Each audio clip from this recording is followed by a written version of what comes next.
regardless how it votes. We gon' light them up, make the world take notice. When the game face on, then it's game over. You a witness and a force to be flagship. Grinding for greatness.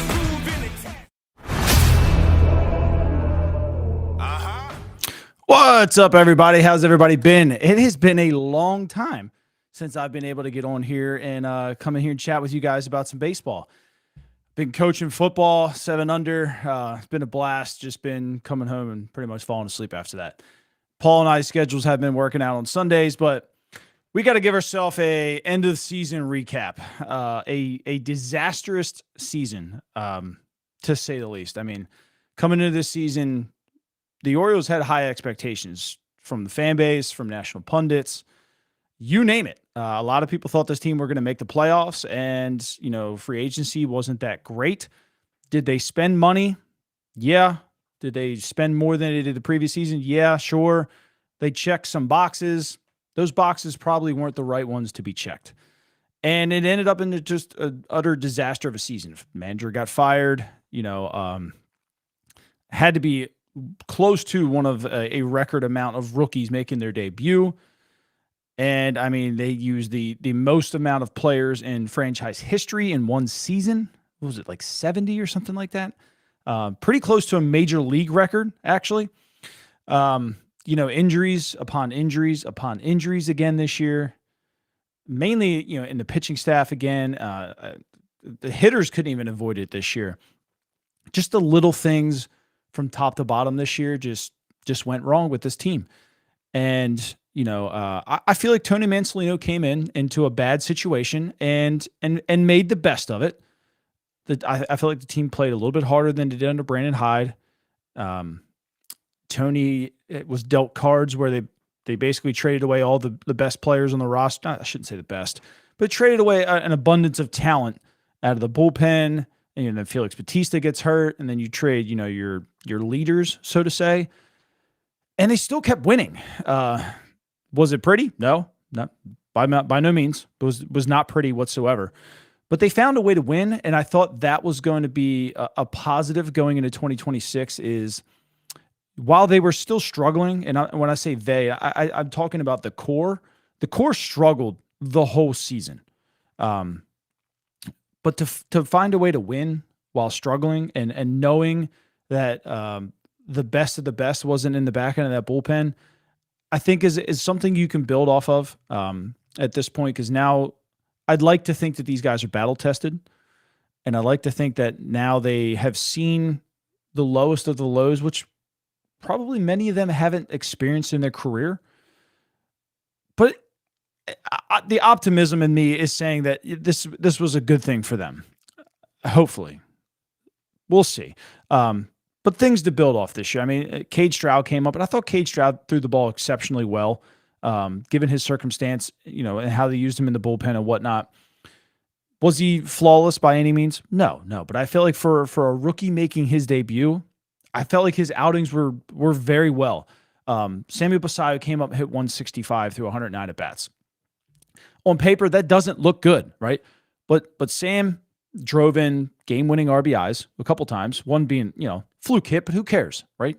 A win's a win. Drove the ball out of the ballpark a little bit, had some monstrous exit velocities. Dylan Beavers came up, did the same thing. A lot of positives happened late in the season this year to build off into 2026. This has got to be. So listen, I'm only 37. I don't know what life was like, obviously, in the 70s and 80s when the Orioles were one of, if not the best franchises in all of baseball. But since I've been around, right? This is probably one of the most important off seasons in Orioles history. We'll say since 2000. Let's say with 2000, because I can't go back too far, because 1996, obviously, they went to the playoffs. It's just important at this point. You have a bona fide ace coming back next year in Kyle Bradish, and you have a pretty good number 2 coming back in Trevor Rogers. I know people won't want to hear it. A healthy Grayson Rodriguez is a damn good number 3, damn good. But I'll do you one better. you go and make Rodriguez your number 4 because you got somebody better. We'll say you go get Framber Valdez or someone of that sort, Dylan Cease or something like that. Dylan Cease in the 3 is going to be good. Dylan Cease is number 1 at this point, not so good. But as a number 3, he's gonna command number 1 money. He's not going to get it. But if you slot Dylan Cease in behind Trevor Rogers, or you slot Framber Valdez in front of Trevor Rogers, holy hell at that point. Holy hell, where Grayson Rodriguez is your number 4. We've watched Grayson Rodriguez pitch. We all know he has talent. It's just keeping him on the field. You keep him on the field, and Grayson Rodriguez is your number 4. But a guy who just won 13 games and 20 starts the last time he pitched, that's shaping up really, really good. Kyle Bradish come back from Tommy John surgery. All of a sudden, Kyle Bradish is thrown to a sub-3 ERA. What was it, like a below 2.6 or something like that? Outstanding, incredible. Tyler Wells has some good outings, right? Dean Kramer this year. We know Dean isn't the best, but I'll tell you what, Dean is a number 5 is very good. You're not expecting a number 5 to have a 3.5 ERA or a 4. A 4.5 to a 5 ERA for a number 5 in this day and age of baseball is pretty damn good. But now you have a little bit of competition between Tyler Wells and Dean Kramer, and or bring in somebody else. And then you've got all this extra for the bullpen. Suarez is going to come back. You have another year to work with Cade Povich. You've got Brandon Young, who I think would probably pitch in the bullpen pretty well. You've got Chase McDermott. That doesn't mean go sign bullpen, because I feel like this team needs to sign at least 4 bona fide bullpen arms, especially a closer. And I mean, listen, I understand that the people want to talk about guys being too old at some point. Kirby Yates is going to be 39 years old, but Kirby Yates can still hum it up there if he needs to. It's a guy that I really like. Kyle Finnegan, another decent guy. There's a lot to like going into 26 and the free agency market. I feel like the Orioles' best bet is going to be some trades. Yeah, they stocked up a lot of draft picks this year. Hopefully they don't hoard those. That's been a Mike Elias thing for a long time, is people kind of pick on him for holding his prospects. Here's your time to kind of get over that and show us what you can do here with these trades. I feel like the Baker trade to acquire a first-round pick, knock that out of the park. Getting anything for Charlie Morton, knock that out of the park there. So Mike did pretty well with the trades this year. I don't think he wanted to trade Ramon Laureano. I think he wanted to have him with that option, but the package that was put together for that, it was a no-brainer. So we'll see. We'll see. I feel like their best bet to make this team better is going to be via trade. I would love to get Jose Soriano somehow from the Angels, get him out of that disastrous franchise, get him over to Baltimore. That you put Jose Soriano in front of Trevor Rogers in this pitching depth, whew, I'll tell you that right now. Good luck, because Bradish, Soriano, Trevor Rogers, Grayson Rodriguez, that might be a top 3 rotational of baseball. So let me get to some of these comments here real quick. Whipple, do I think Baldelli would be a good candidate for manager? Look, Rocco was a really good ball player. It's hard to judge. He didn't do very good in Minnesota. It's very hard to judge how guys do in bad situations. Minnesota was a good team with a lot of talent who obviously didn't want to be good, if that makes sense. Like, they didn't do anything to make that team any bit better. Sure, they gave Correa a lot of money. They went and traded him. Royce Lewis could never keep him healthy. One of the best players in baseball when he's healthy. Just can't keep him healthy. They didn't do a whole lot on the pitching front. They traded away Griffin Jacks, was a damn good bullpen arm. They traded away I forget one of the other arms. They're trying to trade away Joe Ryan. Like, they don't do anything to try and make themselves better. And I think that makes it really hard to judge a manager at that point at how good he is when you just kind of keep getting rid of guys and not really trying to do anything to make yourself better. But he's a guy that it seemed like everybody enjoyed playing for. He's been around the game for a long time. He was very respected as a player. He seems to be respected as a manager. I would certainly interview him. That's for sure. I just don't know how the fan base would perceive that one. 26 is gonna be the worst. I hope not, TG. I really hope not. I hope they get it together. They have a chance to make a splash here, and that's what I'm hoping for. Just make a splash. You think Elias tries to bring in a Houston connection? Like, I hope not. I hope he goes more the St. Louis route than the Houston route. I mean, there's talks that Houston may step away from Joe Espada from their manager. I understand Joe Espada is in the same family as Brandon Hyde via marriage, but Joe Espada used to coach here, and he was a very, very respected infield coach. Yeah, I think he was actually the minor league infield coordinator. He didn't take nothing. I'm going to use my words wisely here on YouTube. He doesn't take any crap. He's very direct, but he's a dream to play for. Joe was actually in the Orioles organization when I was there. He's an awesome dude. He has a good time. Would love to see them, if he's let go, him be an interview person as well. Laura, howdy. How's it going? Thanks for stopping in. What do you think about Brandon Young going forward? I almost had that no-hitter. Brandon Young is a guy, obviously a rookie, right? Showed flashes this year, and he showed he was a rookie. So just build off that. He's at that age where mentally he has it together. He's, 26, 27. Been an undrafted guy. He's worked his way through the system here. So he's a guy that I think is going to help this team. Whether he makes the opening day roster or not, he's going to help the team in 26 at some point. I think he's going to evaluate himself this offseason. The Orioles are going to evaluate him, say, this is what I think is going to take for you to get a bit better. This is what we need to see out of you. And they're going to go from there. I definitely think Brandon is a guy who can help this team, whether that be like a long man out of the bullpen. Think of it more like Keegan Aiken kind of style, where he could be used in a versatile role. The guy's got several pitches, and when they're on, we saw the almost no-hitter. It's tough to hit. When it's off, obviously, it leaves it in the middle of the plate. But that's baseball.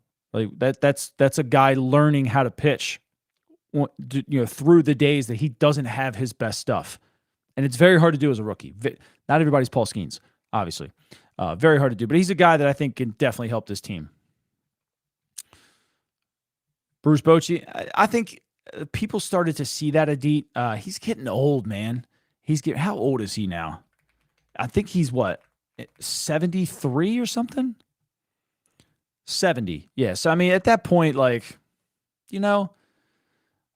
think everybody kind of seen the writing on the wall. And Skip Schumacher was being groomed there anyway. Thanks for making you feel old. We got here, Roger. Thank you so much for the $4.99 super chat. I really appreciate that. Thank you so much. With Mike and Tony separated at this press conference, does that make you feel they would actually go for a legit search for a veteran manager? In a way, I thought it was very, very odd. And it was going to be one of my talking points tonight, so I appreciate you even bringing this up. I thought it was very odd to even have him there at all. And I understand he finished the season as the manager, but you put him out there by himself to answer some pretty tough questions. And I really want to credit the Orioles beat reporters and the people that were there for asking some pretty tough questions today. And I felt like Tony answered them exceptionally well. Mike Elias did not. But for the circumstance, Tony did an excellent job up there. And he did an excellent job with the team this year, being with the cards that he was given. I do think they're going to look for anything and everything, and I think they're gonna search at guys like Ryan Flaherty, but they're gonna still search at Skip Schumacher if they can. They're still gonna I bet you they even try to just gauge Buck Showalter's interest. I don't think they interview, but I think they gauge his interest. Maybe he may be a backup plan.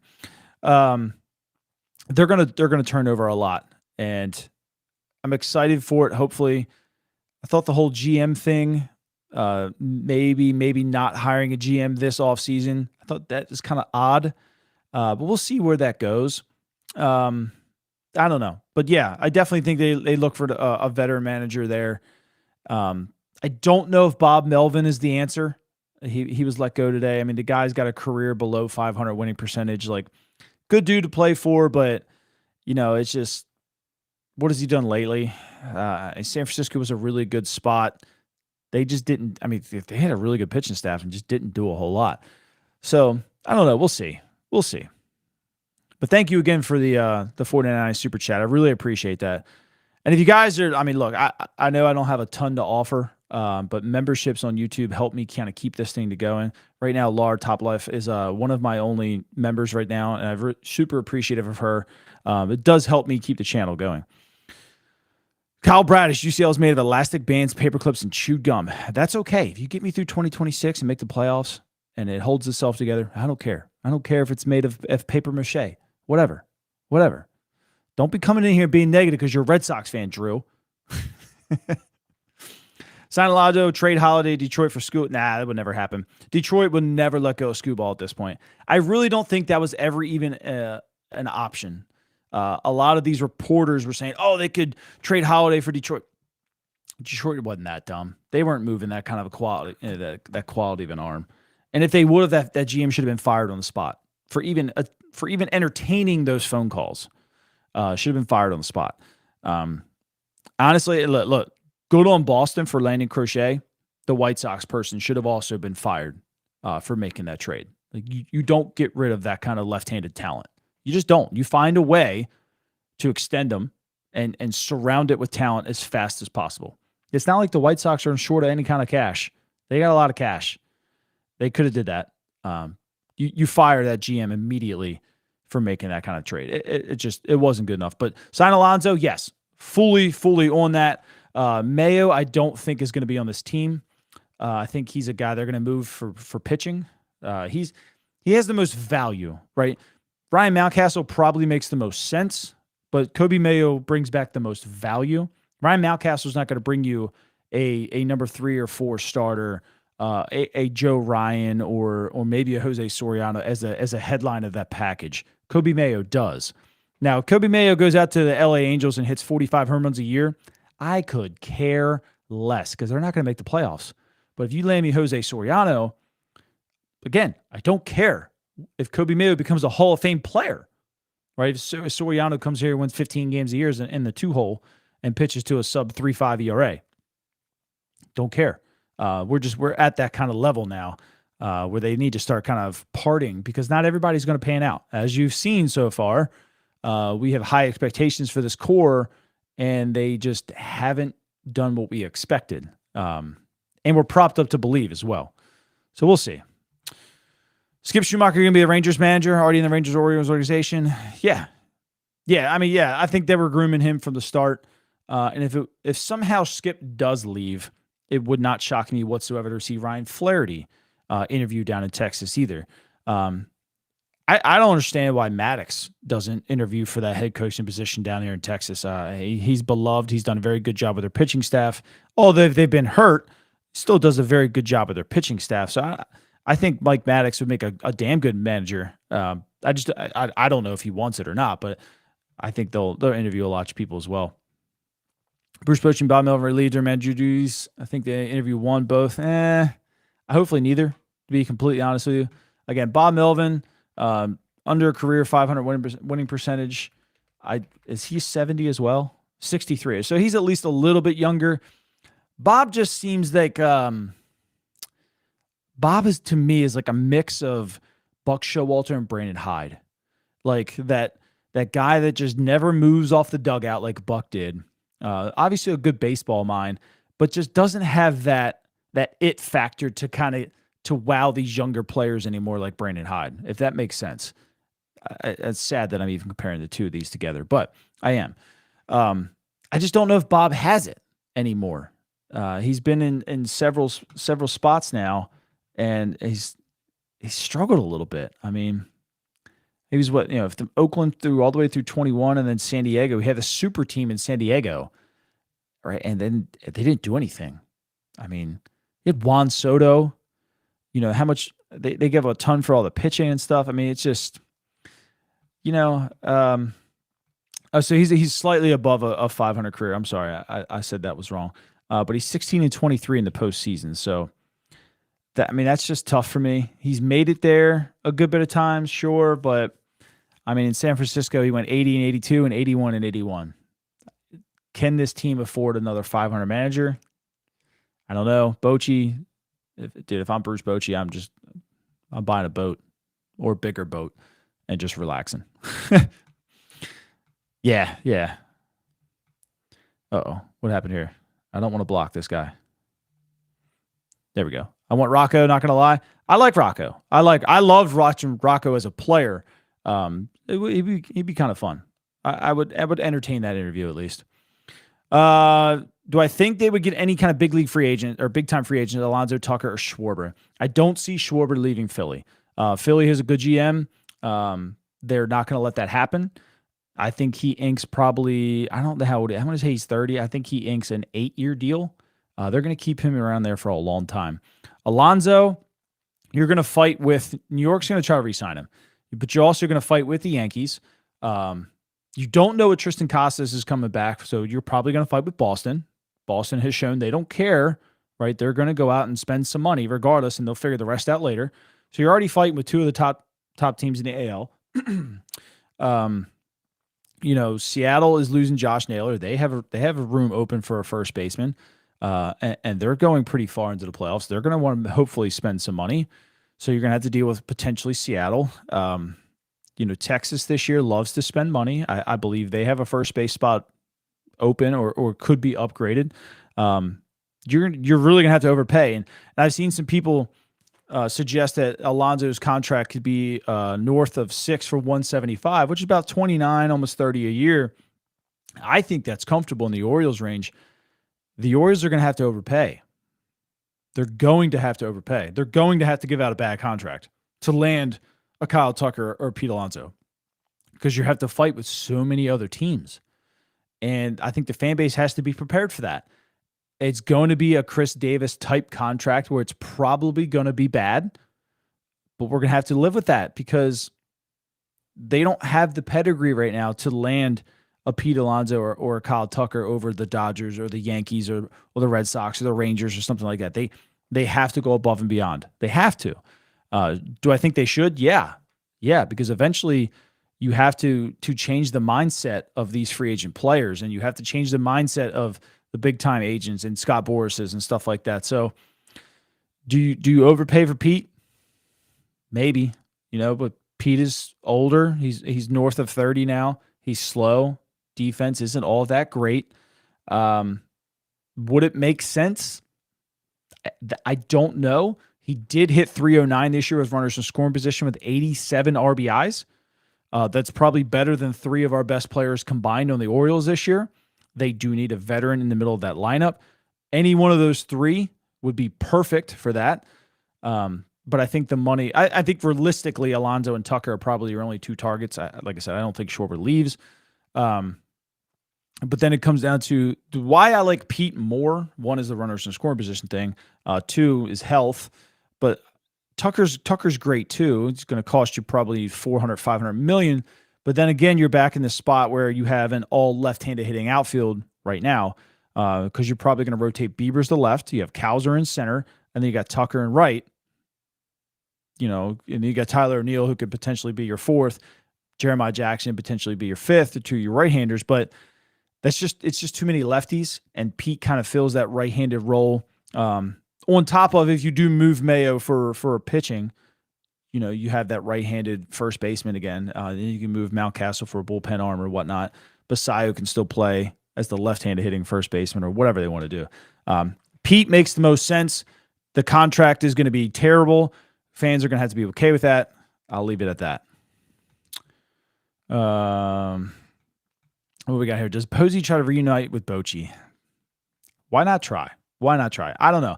I don't know how that whole situation went down to why he left San Francisco. I never really paid attention to it. But it'd be interesting to see if he does. Posey was kind of lingering in his comments today about wanting to potentially get younger, but he more went on the line of, I need somebody who can resonate with the younger players. Can Bruce do that at 70? I don't know. Can Rocco Baldelli? Probably. So don't be shocked if Rocco Baldelli goes there. Christian Murphy says, I'm high on Rocco, in my opinion. I like Rocco. He's probably more established than a Ryan Flaherty, but it's going to come down to who's better for the job. That's what we don't know. Wayne says, his team is horrible defensively, but made too many mental errors. Better figure this out this offseason. So, Wayne, I do want to touch on that. And I made this comment the other day. When Tony Mansolino was the infield coach, the defensive coach, the third base coach, right? That was his role. when he stepped up and Buck Britton went to third base coach and also took over the defense and the infield, they got better. And I know Tony wants to stay in the organization somehow, but the whole team defensively got better when Tony wasn't running that ship anymore. Not saying that he wasn't in charge and still doing things, because he was still out there every single day with John Mabry and doing early work with a lot of these guys, but they did get better. And I feel like the mental mistakes, they still happened, but they weren't half as bad as they were in the beginning of the year. But when you look at that, like, is there even room to bring Tony back? Like, I don't want him back as a third base coach. I think he did a decent job at third base coach, but I feel like Buck Britton did a hell of a lot better. The aggressive sends and whatnot, I thought were fantastic. I felt like the base running kind of fixed itself a little bit more. Now, a lot of that credit might go to John Mabry. I don't know. He was out there early with these guys a lot. So we just don't know how that played out. But I feel like they did get better as the year went on. I want to credit Buck Britton for that, and I want to credit John Mabry for that. I could be wrong completely because I don't know the inside of the Orioles. But I was excited to at least see that. Hopefully they do get better. The injuries played a large part of that, the mental part of it too, because you had a lot of guys playing out of position with Jeremiah Jackson. I still don't think Jackson Holiday is comfortable at second base, and I still don't think he's a long-term answer at second base either. I'm going to catch some flack for even saying that, but that kid's future is in the outfield. But that's just me. Thought Mason Leader's presser was interesting. It seemed like to me he just tried to walk back some of his comments he made about himself. I agree with that. Yeah, Landon, early in the season, he made those comments that, like, basically he was like a deer in headlights. He was kind of in over his head. Listen, you can't make those comments and then expect to have a job at the end of the year. He has to kind of walk that back a little bit. And I'm glad he did, because Tony did a good job here. And if he is well respected, you want him to get on his feet somewhere else if we bring somebody else in. And you don't want some other team to think negative about him, because early on he thought negative about himself if he was qualified for that job. But he did a good job, and I think his confidence rose. So definitely it was smart for him to walk back some of those comments, because he finished out well, in my opinion. So definitely want him to look good for himself, for the organization, and for other organizations. Ownership groups to be involved in a search. I heard that. It drove me up a wall when it's, Katie Griggs is going to be involved in our managerial search. She's the director of business, whatever the hell she does. Why? What the hell does she know about baseball? Why should she be involved about picking who your next manager is going to be? You could have left it at just like the round table, my ownership group, Cal Ripken, this new guy that just signed on as a Miami owner the other day, that would have been fine. You literally did not have to bring up Katie Griggs' name. I didn't understand that whatsoever. The board should literally like approve or disapprove, not actually give you input, if that makes sense. You should know what you want. You with your collective guys in your scouting department, your player development department, you should know what you want. You should not be going to Dave Rubenstein and say, "What do you think about this guy?" Which I'm hoping they're not. I'm hoping he was just being nice. Mike is a word salad kind of guy. But that came off so bad in my opinion. They need a winner. TG, so I think everybody's going to start looking at what Cleveland did with Stephen Vogt, being completely just fresh out of baseball, zero coaching experience whatsoever, and he takes the team to the postseason back-to-back years. Everybody's going to be looking for that guy now, and it's not going to be easy to find, and I bet you maybe nobody replicates that again for another couple of years. But that does speak well for guys like Ryan Flaherty and whatnot, that if you're the guy, doesn't matter if your competition has a better track record, but if you're the guy that can lead this team to a championship, you get the job. So hopefully that opens up some doors in baseball to get guys that are potentially more qualified to help this group of players rather than what their resume speaks to, if that makes sense.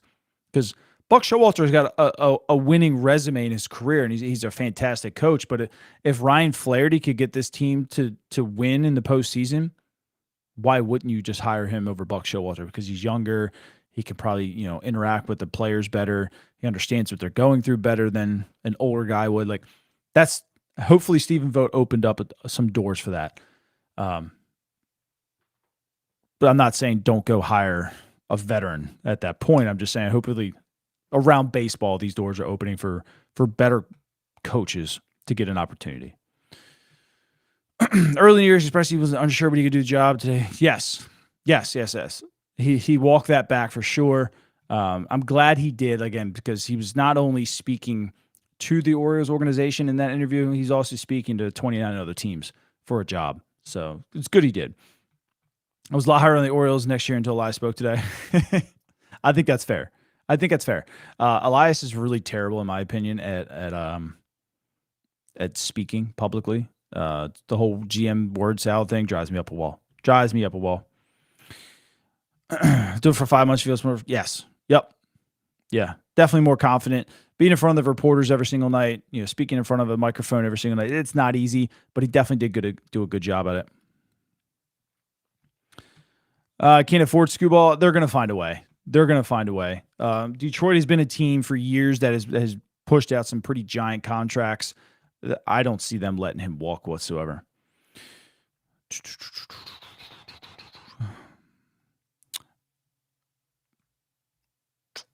Good question. I can do another video about that another time. They'll restructure potentially, but that won't hold up. All right, let's see. Trade Rutschman, Mountcastle, Mayo at first, Holiday at second. Or trade Rutschman and then Mountcastle and Mayo at first, Holiday at second. Henderson at short, and Wesley. Who's Wesley? Oh, Westy at third. JJ right field, Beavers left field. I don't know if that team's good enough, Mr. Chad. I don't know if that team is good enough. Is Jeremiah Jackson, is he good enough to lead this team, to help lead this team to the postseason?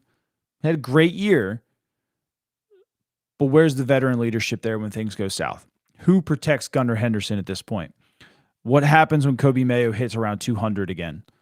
What happens when Westberg gets hurt again? What happens when Holiday hits just 250 again? You know what I mean? Like, what happens when Basayo's catching and he's only hitting 230 or 240 because of the grind as a catcher? Like, there's nothing there to pick these guys up, and I don't think you can go into 2026 with that lineup. My personal opinion. Let me see what else we got here. Let's not throw the towel in on Cowser just yet. Cowser had a rough year with injuries. He didn't get a spring training. He didn't get an off season at all because of the wrist injury. And then he comes in and breaks his hand on game 2. He missed a month and some with that. That's not an injury that you heal from right away either. And then he breaks his ribs in June. Why they allowed him to play for 2 months with broken ribs is beyond me. The guy went through it this year, and he battled around. He still hit 16 home runs. He's still a really good ball player, in my opinion. I would love for him to just put the bat in the back corner of the shed. Friend Alex and I talk about this all the time. Think about absolutely nothing. He was in his head this year. Just relax, decompress, go golfing, do whatever you got to do with your fiance. He just got engaged a day or two ago. Don't think about baseball. Just come back healthy, and then see where 2026 brings you. But I still think Colton Cowser is going to be a vital part of this baseball team going forward. My thoughts on Grayson Rodriguez: this team cannot win without him. Let's put it that way. Even if you bring in a Framber Valdez, this team will go if Grayson Rodriguez can go. And I only say that because he's good. He's very good. And if you keep somebody like him healthy, it just makes your whole team better from top to bottom. The health is not just on Grayson this year. It was on everybody. I mean, Christ, they used 70 guys. That's on the team at that point to keep these guys healthy a little bit better. But yeah, I think if the Orioles want to be serious, you've got to have Grayson Rodriguez healthy, because if he is, you're looking at a guy who's going to pitch to a 3 to 3.5 ERA. And if he's in the 4 spot, that's really, really good. And you get 25 to 30 starts out of him. Because if maybe they go into a 6-man rotation, he misses a couple to keep him healthy or whatever. It just makes the Orioles better. So if Grayson's a big piece, and I know people don't want to hear that, and they shouldn't rely on him, but you're not relying on him if he's in the 4 hole, if that makes sense. If he's in the 4 hole, it's fine, right? You're not relying on him to be a 1 or a 2 like we were this year. But Grayson Rodriguez in a 4 could help this team win 90 to 95 games next year because he's that good, especially at a 4, in my opinion. Right. I think Jeremiah had a great year. Eventually, these teams are going to come back and figure out that stance a little bit and where to beat him and whatnot. Cowser, I'm not going to say that I'm high on Cowser. I still believe in Colton Cowser. So I just think he's going to have a good season. He's going to finally be healthy, hopefully, and then go from there. I'm hoping at least. I like Cowser. I think he's a good dude. I think he brings that energy that the team needs, that goofiness to kind of keep people loose and enjoying the game of baseball. So hopefully for his sake and for the Orioles' sake, he figures it out. It would be hard for these guys to learn how to hit fastballs? No. I think there's a lot of it. They were in their own head. They were thinking too much. They were trying to guess too many pitches. That's correctable with a good coaching staff. Vibe I got from Mike Elias today is the club is just keeping him around for his past. I don't think he has zero control anymore. That's my opinion. That's fine with me too. That's fine with me. And honestly, that's how most private equities are run. When law firms and whatnot, they have a board table that everybody has to get approval from. And if the Orioles want to act that way, I'm fine with it because it's not like they don't have nobody that knows how to run sports teams. I mean, Cal brings a lot to the table, so it's good for that in a sense where Mike just can't do what he wants. They're still going to dumpster dive for waiver claims because they feel like they can fix guys. That's fine, whatever. Hopefully it's not as often, but we'll see. I believe our team will be better next year, but I agree with you. We do need some more veterans. Yeah, they definitely do. They need to find another Ramon Laureano too. My opinion, that's probably going to be Miguel Andujar, a right-handed hitter who just smashes lefties, just like Laureano was supposed to do. He could play okay defense. He's not as good defensively as Ramon Laureano, but you're looking at a guy who just needs a spark for the rest of his career kind of thing, and I think he's that guy. Tommy Jeffrey had a shit offense in Seattle, and they hire him. The offense stays scrap. Katie Graves not like Seattle with the Orioles who hire her too. Yeah, that is pretty wild. Now, I will say Tommy Joseph catches a lot of flack for Seattle, but they fired hitting coaches twice there, and he was the only one to stick around through both firings. And when him and Edgar Martinez were the only 2 hitting coaches, was the last month and a half of last year, and Seattle was the best offense in baseball. A lot of people overlook that about Tommy Joseph. I don't want to say he hasn't had a great year here. The offense sputtered. There was a ton of injuries. I'm not making excuses for the guy. I think they can do better. But I don't want to just crap on the guy totally. Like, he did do very well in Seattle with Edgar Martinez. So do I want him to stay here? No. I don't, but I don't want to crap on the guy too much is all I'm saying. Will Adley ever give up switch hitting? I have thought about that 1,000 times, but the reason why I say I don't know 1,000%, the guy's a very good hitter right-handed. Problem is he only hits right-handed because he DHs, obviously against lefties. Is he hitting better because he's DHing and his legs are healthier and stuff, or is he hitting better because he's right-handed? That's what I don't know. Would Adley Rutschman be a better left-handed hitter if he was DHing? Maybe. We just don't know. We didn't see it often enough to know. The numbers aren't there enough to know. I will say that Adley doesn't catch enough, obviously because he's hurt. That might be a discussion after the end of this year, but I don't know. Not going into this offseason because of the injuries. Bring by Mansolini did a great job with the team. He inherited much more aggressive. I agree with that, Mark. I agree. For the cards that he was dealt, I felt like he put together a pretty good house. They played with house money with these guys, and they won probably more ball games than they should have. They did lose some ball games they probably shouldn't have because of the lack of bullpen and whatnot. But again, that was on the cards that he was dealt. And they did a good job. I mean, the steals were up astronomically in 25 compared to 24. You probably can combine 23. I'm actually going to do it right now. I think I might be wrong, but I'm going to say I think that they did better in 25 steals wise than they did in all of 23 and 24 combined. I could be wrong, but we're going to pull it up right now. Baltimore from March 1st, 2023 to now. And let me switch that over. We're going to update all these teams to see where Baltimore ranks. And I have it split. I have it split to go by season. So we're going to find out. All right, stolen bases in 25 and 120. I'm a liar. I'm a liar. I thought it was better. I expected way different stats. So in 2023, they had 114 stolen bases. Last year, they had 98, and this year, they only had 121. So they really weren't that much more aggressive. The difference was they were caught stealing 37 times this year and only 24 the previous 2 years. So yes, they did run more, but they got caught more too. But the big number here, 2023, as a team, they hit 255, 24, they hit 250, 25, they hit 235. It's ugly. Still managed to hit 191 home runs this year, which was more than 2023. But the RBIs fell off from 780 to 759 to 643. Let's look at runners in scoring position because that was ugly at certain times this year.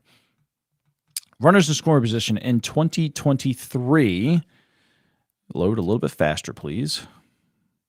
287, 251 last year, 234 this year. So across the board, they were terrible. They still hit their home runs, hit 51 home runs this year, which was the second most out of these 3 years. Yeah, they had more stolen bases, which is great, but just a collective offensive failure this year, in my opinion, across the board. Were they more aggressive? Like I said, I expected to see those numbers astronomical. I only thought we had like 60 or 70 stolen bases last year. So see, we had 91 was pretty incredible. Yeah, just don't go after a vet just because they're a vet. I think that's what we did this year, and we regretted it big time.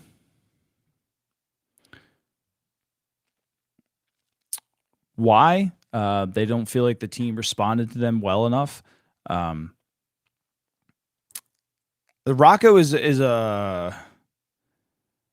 Rocco probably asked to leave, to be completely honest with you. You got to think, I mean, look how many guys they got rid of, and they still expect him to win with nothing. He probably wanted his chance to maybe get out of there because now you have San Francisco open. You potentially could have Houston open. You've got, who was the other one?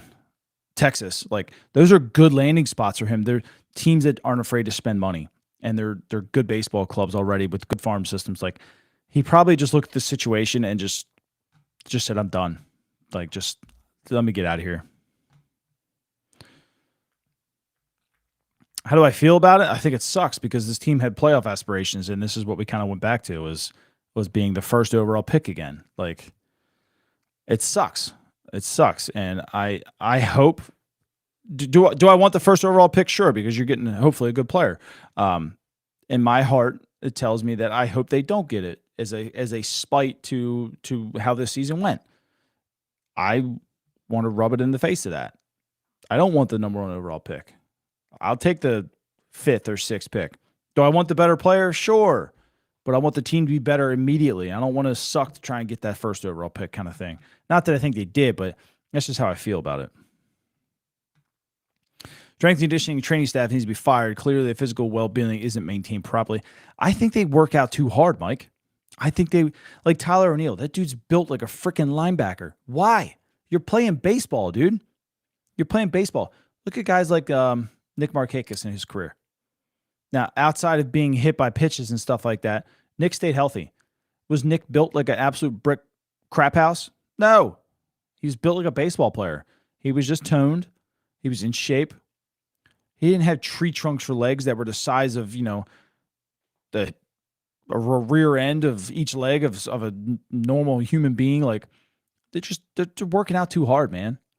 working out way too hard. And, are the pitchers working out too hard after their things with, they do a lot of medicine balls and stuff and bands. Are they doing that too hard?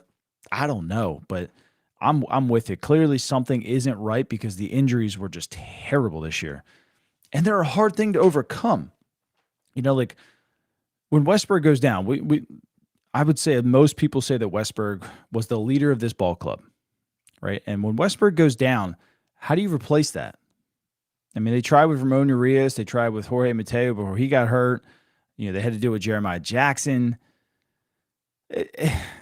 You're talking a quality baseball player to just a major league average player. Takes a toll on you. And Westberg had some freak accidents this year. Adley had freak accidents this year. The oblique is tough because, you can chase a change up and just get out in front of it and it pops. Like that typically doesn't happen too often from working out too hard. But the hamstring and stuff are, we didn't see hamstring injuries this much back in the day. Or they played through it. I don't know. But, some things are out of their control and other things I think they just may potentially just work out too hard with. But it's definitely got to get better. There's not much else they can do. They can't go through another season with this many injuries. Injuries are going to happen. You plan for it a little bit. If Westberg misses 20 games a year, that's different. But when you're missing 60 to 80 games a year, like you can't replace that production. It's impossible. When Gunnar got hurt this year, he played a lot of games. I'm not taking it away from him, but Gunnar wasn't 100% for majority of the season. And it showed in his stats. Like, yeah, sure, he hit close to 275, 280, but I mean, it's Gunnar Henderson we're talking about. A guy who just hit 40-some home runs, and he's finishes with 16, 17. Like, come on. You need to keep guys like that healthy somehow, any way possible. And I'm not saying they're out here trying to hurt their own players, but take a step back and reflect on what happened this year and see if you can do anything differently in your training program and your nutrition program. What time these guys are getting in the ballpark, what kind of running regimen they're doing. Like, do something and do a full-on evaluation to see what happened and what you can do to get better. That's how I would look at it. Speaking of Mateo, absolutely cannot be in this team next year. 1,000% agree. I 1,000% agree. I'm so over the whole Jorge Mateo thing. I'm just over it. We'll see how it happens. But I don't know. I'm definitely over it myself. I don't think he just provides anything to the team anymore. I feel bad saying that, but it's just how I feel. I don't know. But we'll see. If you go to Luke Weaver, is a reliever or starter reliever? It's just so much better as a reliever. Some guys just like Tommy Hunter, man, they just get better when they hit the bullpen. Brian Mattis was the same way. Not that Luke Weaver couldn't be a good starter, but he's just a really good reliever. Like, why even mess with it at this point? Yeah, you make more money as a starter, but when you're a really good reliever, you can make $10, $15 million a year. I mean, look at Keg Grimble. Paid him a lot of money, so I don't know. Who should be the starting center field next year, Michael? Right now, it's going to be Colton Cowser, unless they acquire somebody via trade. The center field market is extremely thin to the point where I got to pull it up real quick because it's like it's the guy from the White Sox. And I'm blanking his name right now. Him and Cedric Mullins are like probably the two better players for center field.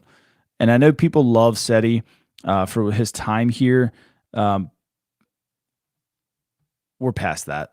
We're past that kind of player. We need better production from the offense. We can't have another guy hitting 200.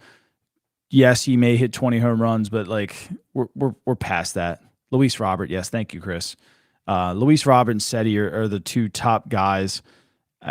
They got to find somebody better. Cody Bellinger is on this list, obviously. I don't see him leaving. Probably New York.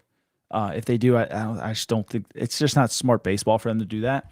So I just don't see it happening. But yeah, you got Mike Yastrzemski, Cedric Mullin, Luis Robert, Harrison Bader. Does any of those outside of Cody? If Cody Bellinger landed to the Orioles, great. I put him in center field for now, but he is north of 30. But any of those guys, strike fear into an offense at this point in their age. I mean, Luis Roberts, 28 years old. He hasn't hit over 200 in what, 2 years, 3 years? Like, just nothing. Trent Grisham played in sandbox this year and hit a bunch of home runs. Cool. Cool. Don't give him a multi-year deal to play center field here. We know the real Trent Grisham when he's not playing in Yankee Stadium. He stinks. Now, Jared Duran somehow has an $8 million club option denied, which would be the dumbest thing I've seen in baseball. If that happened, that's your center fielder. But if they got rid of him, fire the GM immediately, because that's asinine. So I'm going to look up Trent Grisham. I could be talking out of my butt here, so I'm going to look him up, make sure I'm not. But we're going to look up his 2025 stats, home and away. So home, he was a 195 hitter with 13 home runs.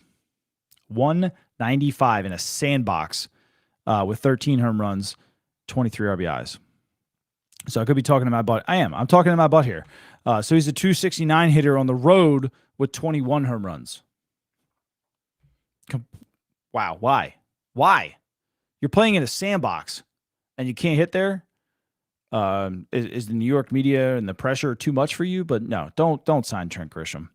Please let him sign back in New York. I don't care.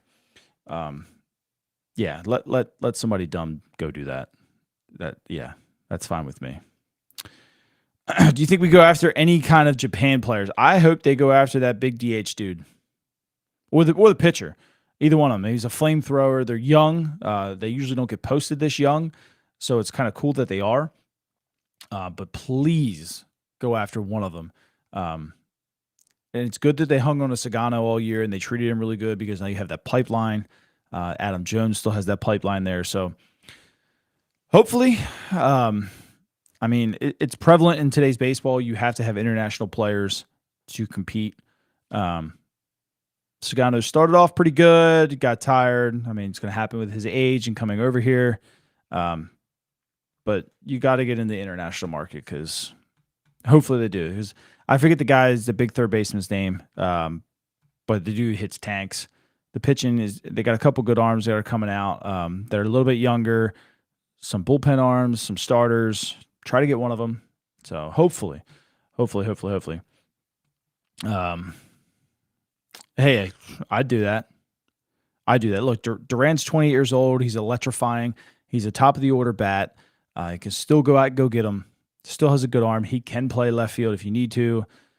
He is left-handed. Again, you're going to have an all left-handed outfield again at this point, though. But I'd take Duran. I would move Adley at this point. I felt bad saying it, but I said it. Murakami. That's the guy I was thinking of from Japan. Adley has offensively has been just a little bit better than a backup catcher in the major leagues offensively since June of last year. That's not going to get it done.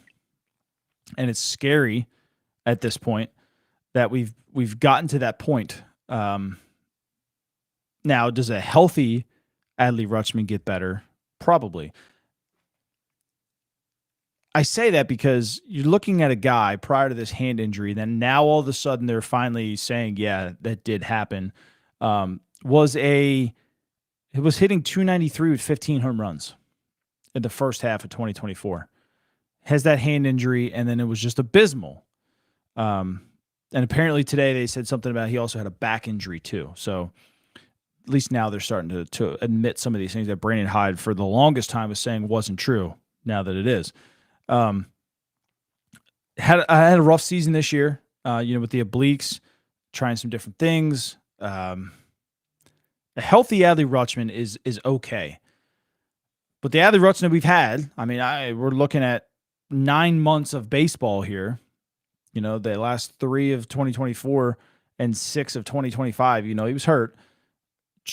It's been slightly better than a backup catcher. And they're gung-ho for him to start, which is fine. I mean, if he's healthy, if he wants to come back and hit 295, 15 home runs, I'm all for it. But Adley's got a lot to prove. He's got a lot to prove. He's going into a contract season next year. I think 2027 he's up. The time's now. I mean, if not, you're trading Adley Rutschman at the deadline next year, regardless of what he's doing. I mean, if he doesn't explode, you're likely trading him. So that's on them. You got to get him right. 2026 rotation, sign, trade, Rogers, Bradish. Bradish is going to be your number one. Bradish is one of the best pitchers in all of baseball. I think Kyle Bradish right now is better than Framber Valdez. Would be better than anybody you could trade for that a team would actually give up. He's better than Joe Ryan. He's better than Jose Soriano. Bradish is your clear-cut number one. What you have to do, and this is where I agree with, is you have to bring in a number two, a Framber Valdez, a Ranger Suarez, if somehow, some way he doesn't re-sign in Philly. Something along that sort. You trade for Jose Soriano, and then Trevor Rogers your 3 with Rodriguez as your 4. I'd be very, very ecstatic with that. Kramer's your 5 if you need to. I'd be excited with Bradish, Rogers, Dylan Cease, and Grayson as my 4. Let Dylan earn the number 2. You know what I mean? Like, let him earn that instead of just giving it to him. Start him at the 3, let him earn it. So that would be cool. And I talked about this, Mark, for years. This is why guys are struggling to hit nowadays, is because you're getting more and more bullpen arms that aren't just fastball slider. And now you got guys coming up there with 6 pitches in the bullpen, and you don't know what's coming. You got to be ready to hit all of them. And you don't see them enough because they're only just 1-inning guys to really kind of gauge them like you do as a third time through the lineup as a starter. Grayson would be phenomenal as a closer, but he's shown too much flash as a starter. And I think the Players Association would be all over that if they gave up on him just because he got hurt for 1 year. Like, they would never be able to get it done, even though it would help the team. But I still think Grayson Rodriguez helps this baseball team as a starting pitcher too. Yes, a lot of them did. A lot of them did, Christian. Without a doubt, they did. And I think Adley's a good player. I think he's just overthinking things. He got fat last year. Could have been because he got hurt. I don't know the whole situation. The clock's ticking on him, though, in my opinion. Clock's ticking. With the last offseason, the Dodgers had an advantage of deferred money. The Dodgers are always going to have an advantage. They can defer that money all they want. They're still bringing in like $600 million in revenue a year. Like, they don't even feel these contracts at all. They don't feel it. I don't think they ever care. So, what did I just click here? Christian, thank you so much for becoming a member. I really appreciate that, man. Thank you so much. Thank you. Yes, bravo. But yeah, I mean, going back to some of this, I mean, the O's they got a lot on their plate. I mean, you got to find a GM if they want to. My personal opinion here, and I know I'm rambling a little bit tonight, but my personal opinion with this whole director of player of baseball operations crap, it's a new title around baseball, and I feel like a couple teams made this position to prevent other teams with more money from poaching their GM. Right? Oh, hey, here's a different title with a little bit more money. And now you're seeing other teams kind of follow suit. They don't want to lose their guy. They kind of promote him. And I think that's all the Orioles did. They promoted like Mike Elias to a position that probably didn't have to. The position doesn't change. You still do the exact same stuff every day. Now, you do get to bring an assistant in.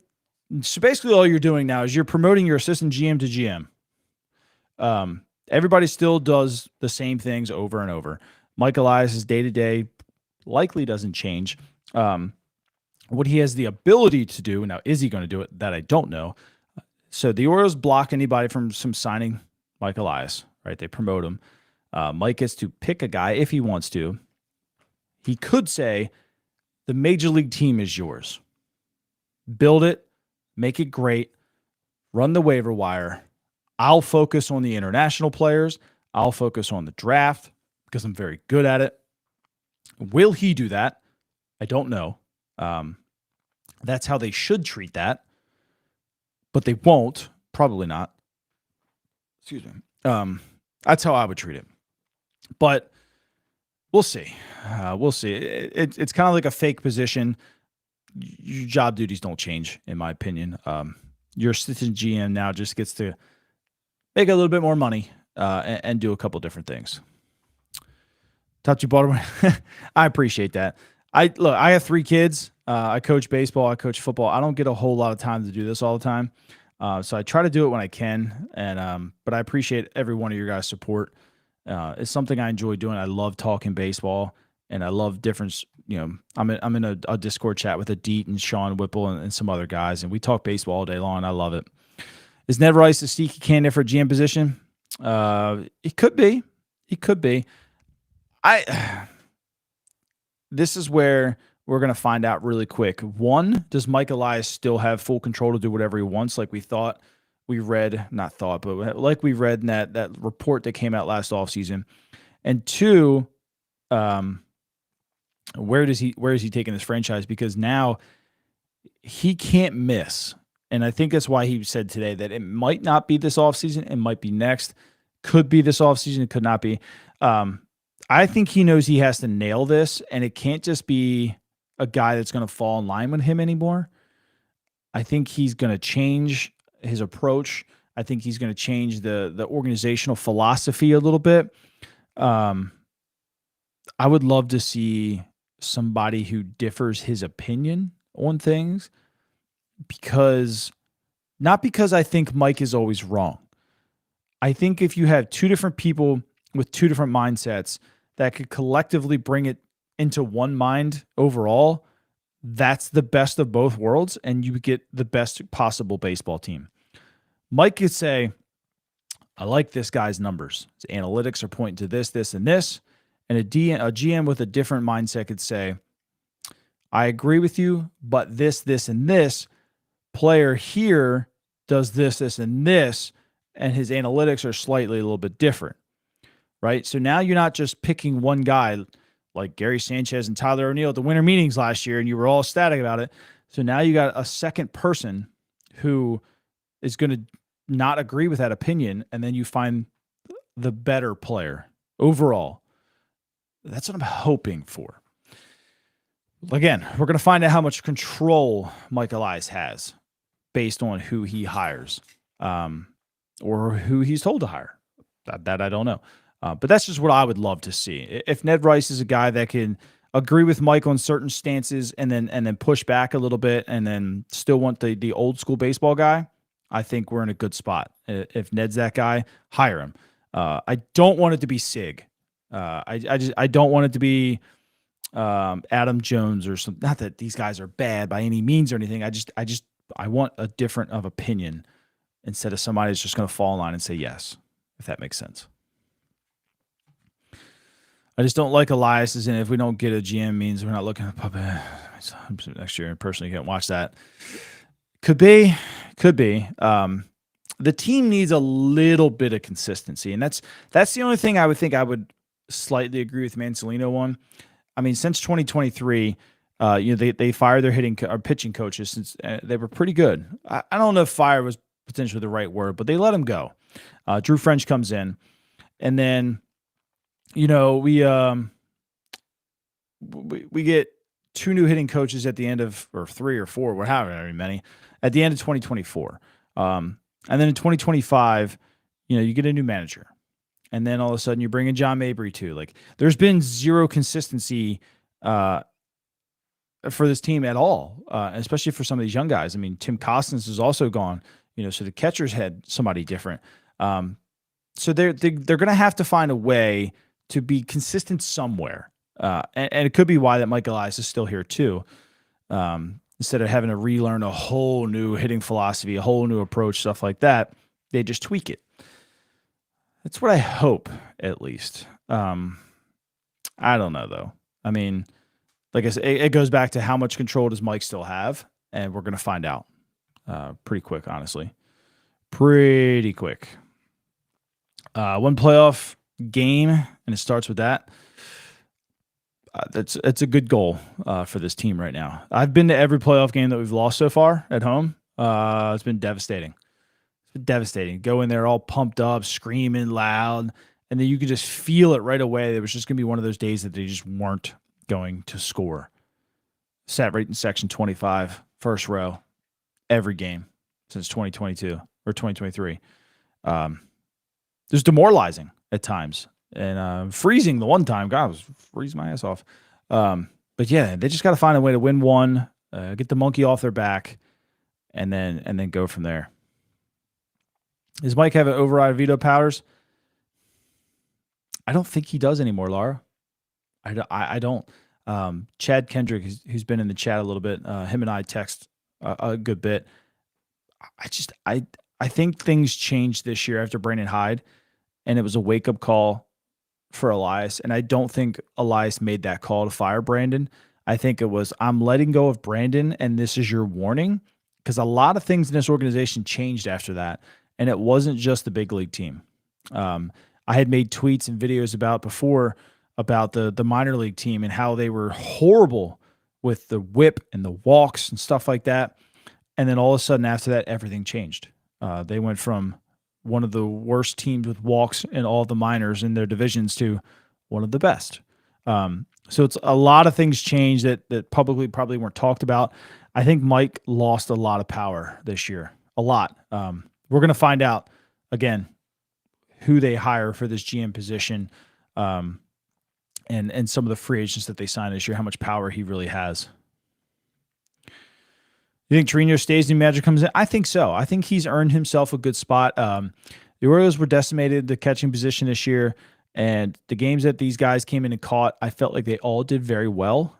Calling games, blocking the ball, throwing got better this year. Wasn't perfect by any means, but throwing got better. We threw more guys out this year.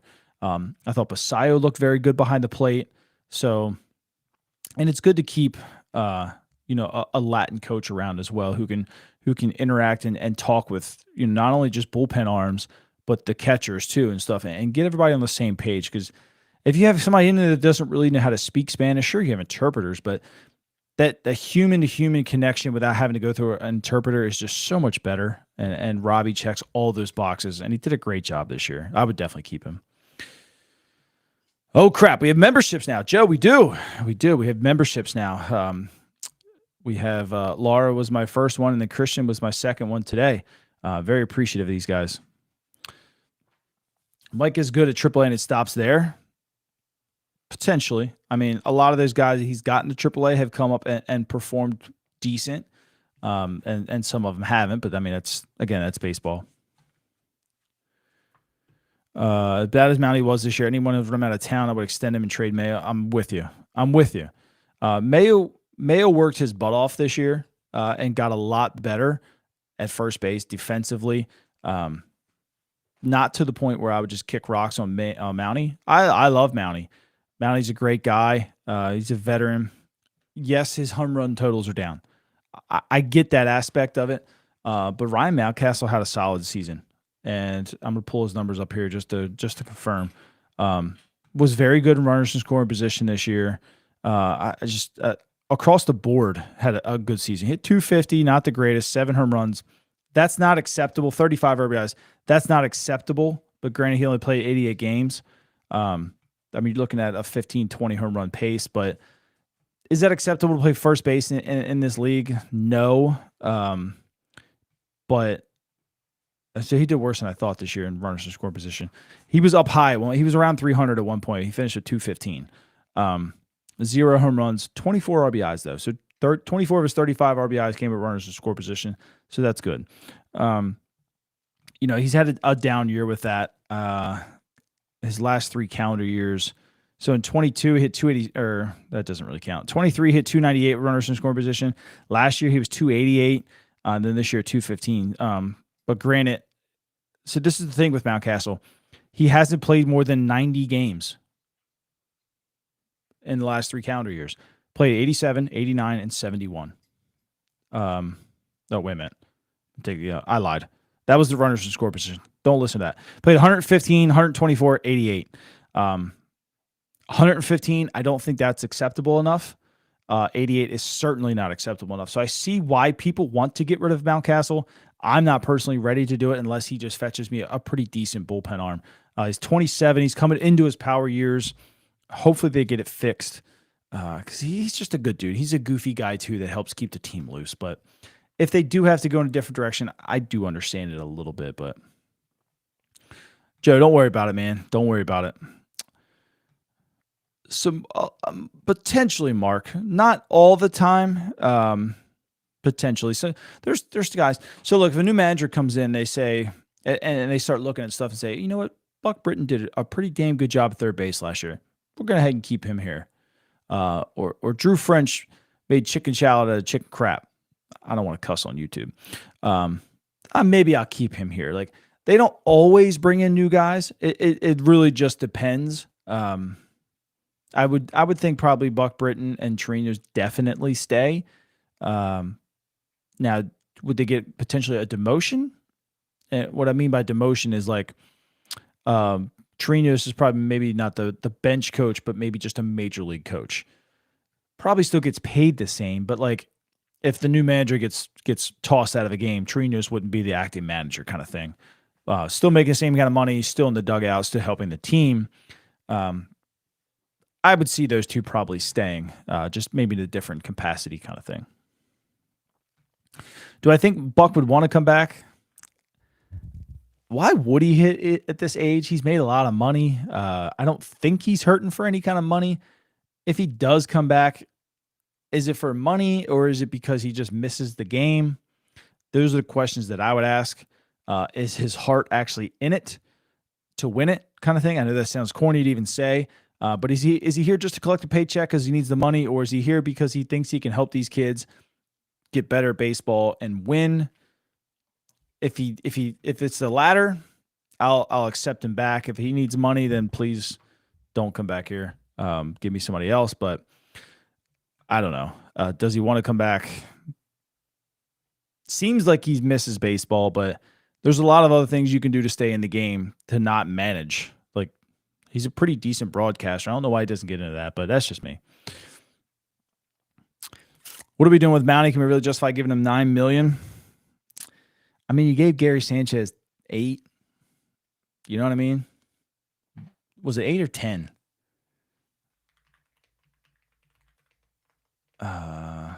I remember being live.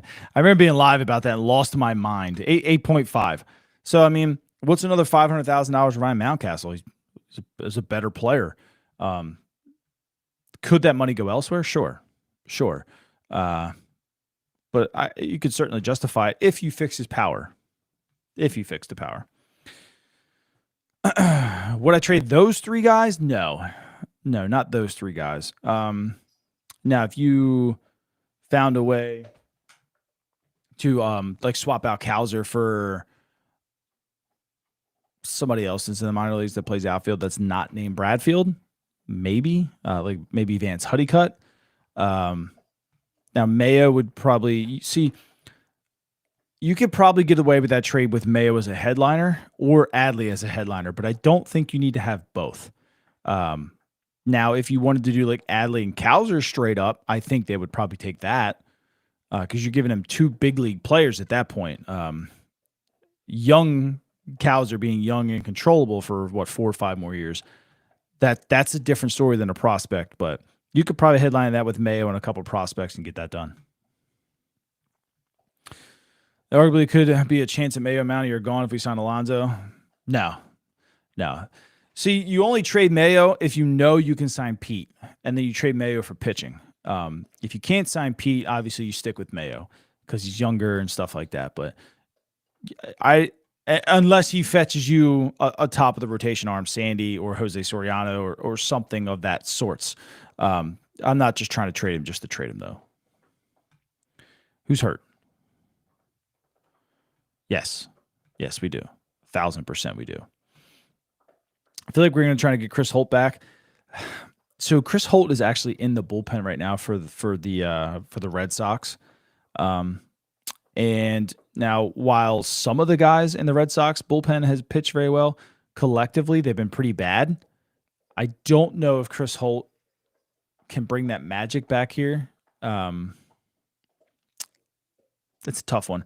I thought about that myself a few times, and was hoping to see better outcomes for where he's at in Boston. but their bullpen has struggled all year outside of Chapman. So it's a tough call. I mean, Chapman's a Hall of Famer. Like, Chris Holt didn't fix Chapman. You know what I mean? Like, but he's struggled to fix everybody else. Unlike what he did here, he fixed a lot of guys here. So I just don't know if they can go back to that just because it worked once. You know what I mean? How fast do I think it'll be a manager be named? Sounds like this press conference and interviews haven't even started yet. I got the same kind of sense, but like, you've only got a short time here. Now, are they waiting for somebody specific to interview them? Brad Osmus, Ryan Flaherty, some of these other guys that are still in the playoffs that can't interview yet? Then I understand that. Because you still get a little bit of time once these teams start losing, kind of thing. But Chad, I felt the same way. The sense of urgency just wasn't quite there yet. But it would make sense if they're waiting for a couple guys that are on some of these teams in the playoffs. So we'll see how that shakes out over the next 2 weeks or something. Game 1 of the World Series, or we know who the manager is. Depends.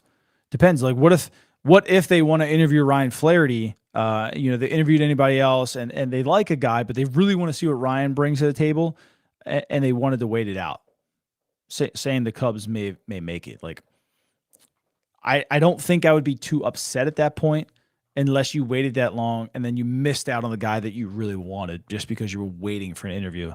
It's going to be tough. You're going to have to act fast because now some of these other teams, Texas and San Francisco, are good spots. They're good spots. Their teams like to spend money. The taxes in Texas are fairly low. It's a great place to live. I mean, San Francisco, beautiful ballpark. Great organization. The weather's awesome. You're playing in the NL. Again, it's a great destination. So you really got to get on it quick. You need to identify who you like and get them quick and not miss out. I would say game 1 happens first. I'm only doing Adley if he gives me a proven bat. Yes, 100% agree with that. Have to have one? I would like to. But again, it goes back to who do they value, who do they want to talk to the most, and is that team still playing? I don't think it's like football where teams are going to be like, oh, yeah, you go ahead and interview while we're in the middle of a pennant race. Or not a pennant race, but in the middle of the playoffs. We have a travel day today. Go ahead and fly down to Baltimore. Go ahead and interview. I don't think it works like that. It could. I just don't think it would. I could be completely wrong about that, though. But I do think they have their mind set on 2 to 3 guys that are still in the postseason with their respective teams, and they're going to take their time waiting for them rather than not giving themselves a chance to even interview them. So we'll see how that plays out. But it is 10:13.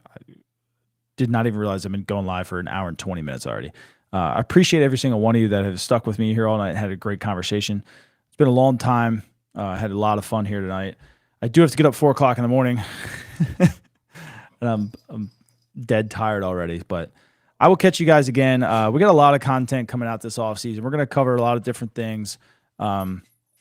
I'm gonna cover a lot of breakdowns on individual players. When football wraps up here, I got a game this weekend and then a bye and then 2 more games. So I got about another 4 weeks of football. So pretty much by the end of October, I'm really gonna start diving into a lot of our specific players, what I think they need to work on. Obviously, we'll have a new manager by then. We'll be getting close to the winter meetings and whatnot that are going to happen in December. But there's going to be a lot of stuff coming out. There's things that I've seen this year. For example, I'm going to break down Kobe Mayo. People were very excited about him having a good September, and I'm proud of him. Right, he made some adjustments to start hitting the ball a lot better. But he was still hitting 211 this entire month on pitches above 94 miles an hour. Your typical major league fastball, hitting just 211. So with 11 strikeouts and just 22 at bats. Now that number obviously can fluctuate from 211 very quickly with just 22 at bats, but you're looking at a 50% K rate on pitches over 94 miles an hour.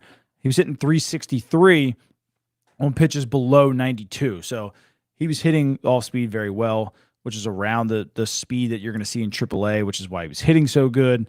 So I wasn't getting overly excited about him like some others, but that's the kind of stuff that I want to break down. How can he get better against the fastball?